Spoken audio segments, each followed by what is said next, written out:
We all know the Switch 2 is not the most ergonomic device. Look how thin it is, right? Which means playing it handheld for long periods of time just means it's not overly comfortable, mainly because of this asymmetrical stick layout and the fact that to actually get down to this, you kind of need to like hold it like this, right? Which is just not great. If you want to change that, you're going to need to get a grip, and that's where these come in, right? We're looking at the Savage Raven grips just here, the stand grip, which is what it says on the box. I love these grips. I'm just going to say that straight off the bat. It's not perfect by any means, but I do really like it.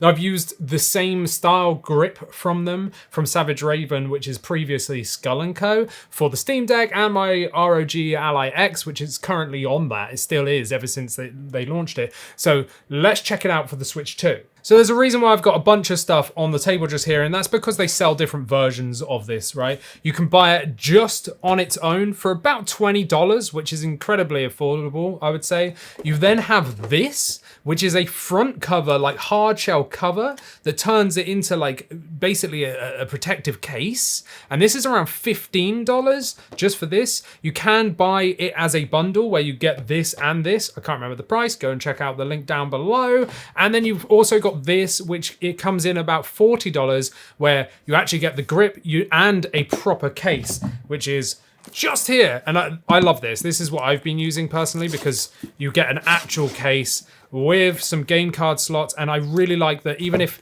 you've got the Switch in there, it's not going to fall out because of this, right? So that you can lift this up, put your Switch in like this, pop that down, do that, and now it's not going to fall out. And then when you want to pull out your Switch, instead of pulling it up from the joysticks, you just lift this yellow lever, and now you can pull your Switch out. It's a hard shell case, form fitted for this. It is brilliant, and it comes with a nice little cloth and a bunch of stuff as well. Really, really like this kit, but obviously this is the $40 like most expensive kit. You could just buy the grip for like $20 if you wanted to, and they do sell all of this stuff individually as well. So I thought I'd show you the purple one just because it probably looks a bit better on camera, but I actually really like the black one. But this is the grip itself. You can see it gives you added ergonomics versus the Switch's non-existent ones. So it actually gives you like a controller grip for something to like hold on to. Now you'll see there's no kickstand cut out.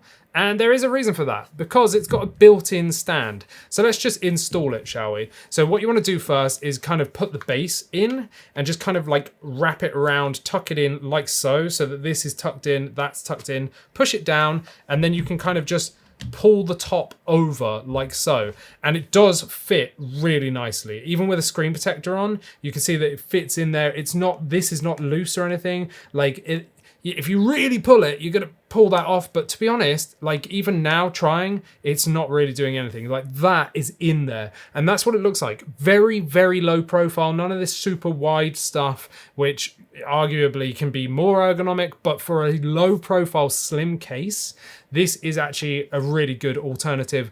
Aesthetically, I really like the low profile looking ones. So let's just look at all the cutouts quickly. We've got a cutout up here for the microphone. You've got the cutout for the game card slot, which you can still get to because they've actually thought about it and put an extra dip just there so that you can get your nail in and open it like really, really easily. You've got the mic port, the 3.5 aux port, right? You've got access to the top USB-C. There's vent cutouts there. You've got whatever that is. I guess it's like a light sensor or something. You've got then added buttons on the top, which is here for the volume and the power. They work perfectly because they perfectly align.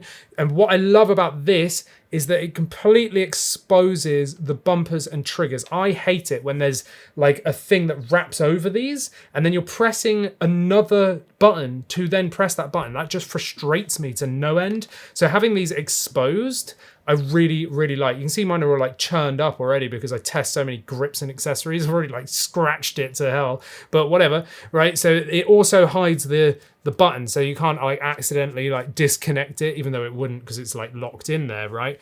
You can see we've got now like textured grips. The whole thing is like a rubber, but like a nice rubber. It will not get sticky or horrible over time either. It's really nice.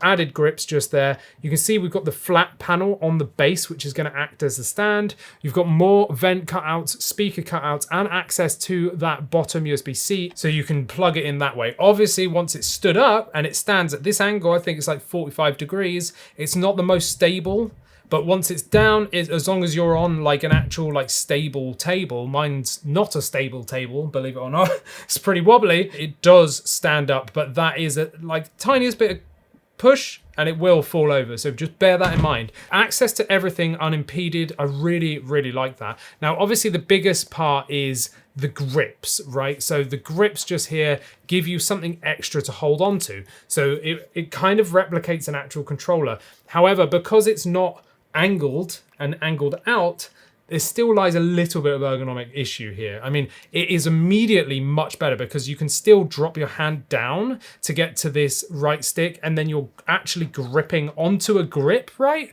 Which I love. So it solves the problem by far, but it's just not like perfect. Like something like the Satisfy Zen Grip 2, which is ergonomically perfect, but it's very big and extremely expensive versus this. So it's that kind of thing of if budget is your option, you know, like in your mind, then this is probably going to serve you better than something like that. And it does the job pretty well. However, unlike the Satisfy, this is not dockable. So if you want to dock it, you're going to have to take it out. So you're going to have to pull this top piece up and back and then pull the switch out. So, you know, if you're just playing handheld, you could leave this in this at all times, but if you're docking it frequently, you will have to be pulling this out of this grip, which is kind of frustrating. And the same with tabletop mode. If you want to play tabletop mode, well, then obviously you're just going to have to take this grip off and then pull your Joy-Cons off and play tabletop mode like that. So this is kind of just for handheld mode only, and that is it. But I know there's plenty of people that use their Switch handheld only, and if you do that, well then this is definitely a good budget option. But yeah, the downsides are it's not dockable, and the ergonomics are not perfect, but they are certainly way, way, way better than the Switch alone. I would always opt for something like this first. What Savage Raven have done here is try to do best of both worlds of making it aesthetically pleasing, as well as easy to install and remove, and still, yeah, just looking nice and low profile whilst trying to aid ergonomics, which it certainly does. I don't want to be like putting this down too much. It does aid ergonomics. It's just not the best out there. But for the price point, it is very, very good. And I like that built-in stand as well. Now, Savage Raven have just released a new product which kind of solves this. It's kind of a mix between this and then Neo Grip, which we will do a separate review for.